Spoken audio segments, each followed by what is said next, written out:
अभी हम कहाँ आजाद हैं? राम राज्य का सपना हमारा बस सब चुप में ही खो गया। नमस्कार दोस्त, आप सभी सोच रहे होंगे कि मैं कौन हूँ। सच कहूँ तो मुझे भी अभी अभी पता चला है कि मैं एक स्त्री। मैं जब से इस धरती पर एक स्त्री के रूप में उतारी गई हूँ, तब से लेकर आज तक ये समाज के ठेकेदार कभी मुझे खिलौना समझते हैं तो कभी सबका मनोरंजन करने वाली कट। जब मन किया खेल लिया और जब मन किया तोड़ दिया। संविधान की अधिनियम 1976 के तहत लड़कियों को बाहर बेचना कानूनन अपराध है। इसके दोषी को 10 साल तक की सजा भी हो सकती है। द्वापर युग में श्री कृष्ण ने द्रौपदी की लाज बचाई थी और धर्म की स्थापना की थी। क्या इस युग में भी नारी की लाज बच पाएगी? आज हर घर, हर गांव, हर गली, हर मोहल्ले, हर कबीले में न जाने कितनी ऐसी बीवी पलके हैं जो दुहाई दे देकर अपने कृष्ण को पुकार रही है। खैर, अब मैं आपको ले चलती हूँ वहां जहां जिस गांव का कोई नाम नहीं लेता।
बाबा, देश से आए मेहमानों का प्रबंध हो चुका है। ओझा जी, ओझा जी, ओझा जी, ओझा जी, मेरी बच्ची मिल नहीं रही। मैंने इसे पूरे कबीले में छान मारा। ओझा जी, मेरी बच्ची नहीं मिल रही। तारा, तेरी बेटी मिल जाएगी।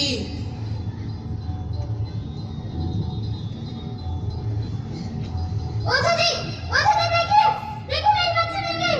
देखो ओझा जी, आपके दरबार में। ओझा जी, ओझा जी, ओझा जी, ये देखिए ना हमारे गांव में कैसी बीमारी फैल गई है। नहीं, कोई नहीं बचेगा, कोई नहीं बचेगा। हमारे पूर्वजों को पानी देने वाला भी कोई नहीं बचेगा।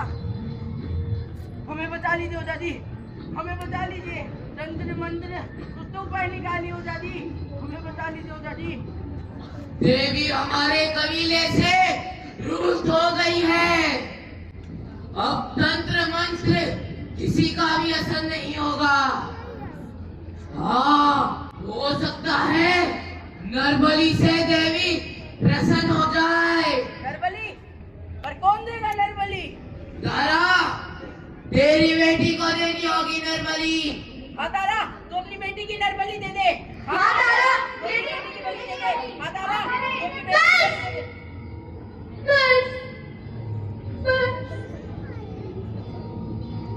लो झागनी, ले लो मेरी बच्ची की बलि। मैं इसे 2 मुट्ठी हवा नहीं दे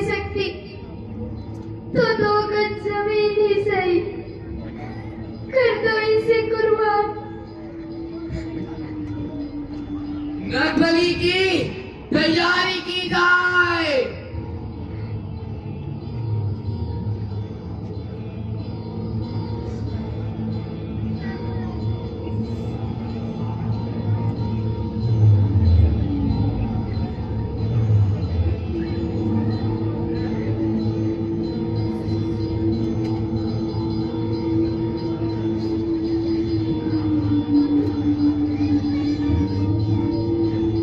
ओम ह्रीं क्लीं चामुंडाय विद्याय नमः। ओम ह्रीं क्लीं चामुंडाय विद्याय नमः। ओम ह्रीं क्लीं चामुंडाय विद्याय नमः। जय महाकाली।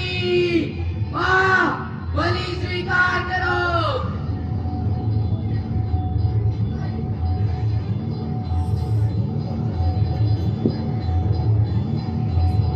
ये क्या कर रहे हैं आप सब? बाबा, क्या तुम्हें सच में विश्वास है इस बलि के बाद और कोई रथ नहीं होगा? तुम कौन हो और हमारे कबीले में कैसे? और मैं क्या जानूं ऊपर वाले के खेल को? मैं कैसे कह सकता हूँ कि इस बलि के बाद कोई अनर्थ नहीं होगा? ठीक कहा बाबा तुमने। तुम नहीं जानते ऊपर वाले के खेल को, तो जो जानता है और समझता है हमें उसी के पास जाना चाहिए। कौन है जो इस अपराध को रोक सकता है? किसकी बात कर रही हो तुम बेटी? मैं बात कर रही हूँ हमारे भारत देश के संविधान की, जिसने हमें सुरक्षा, समानता और अधिकार दिए हैं। तुम बाहर के लोग हमारे कबीले से चल जाओ।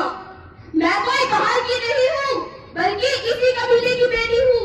तुम्हें तो याद ही होगा, ठीक 15 साल पहले तुमने एक छोटी सी बच्ची को बाहर के लोगों को बेचने की कोशिश की थी। उसे उल्टा कहकर बदनाम किया था। मैं वही द्रष्टि हूँ। मैंने उसी समय तुम्हारी सारी सच्चाई जान ली थी और ये प्रण किया था कि बड़े होकर वकील बनूंगी और तुम्हें सजा दिलाऊंगी। भारत कानून की कई धाराएं नारी सुरक्षा के लिए घेरा बनाती है।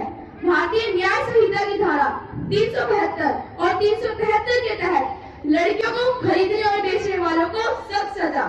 एसिड अटैक के लिए धारा 326A और 326B, स्टॉकिंग के लिए धारा 354D। हवलदार साहब, पकड़ लो इसे। आप भागता हो जा बाबा। मुझे माफ कर दो, मुझे माफ कर दो। अब तुझे माफी जेल में मिलेगी। आखिर कब तक सहन करें हम ये सब? कभी औरत घरेलू हिंसा का शिकार होती है, तो कभी बीच रास्ते पर उसकी इज्जत लूट ली जाती है। क्यों उन हैवानी आशिकों को इतनी चुप जाती है कि बीच सड़क पर औरत तेजाब की खूनों में चला दी जाती है। अब तो आईने में देखकर वो खुद को खुद से ही डर जाती है। क्यों दहेज के चंद पैसों के लिए जान का इतना महंगा सौदा किया जाता है? आखिर क्यों औरतों को चूल्हों में रखना चाहता है? आखिर क्यों औरतों को चूल्हों में रखना चाहता है? आखिर कब तक सहन करें हम ये सब? आओ लिखे एक नई इबारत, हम सब का ही बेशफात। मंत्र हमने यही है सीखा, खुद जियो और जीने दो। पशु पक्षी नदी पर्वत और स्त्री, इन्हें आजाद ही रहने दो। संविधान का है यही संदेश, अपराधों से मुक्त हो हमारा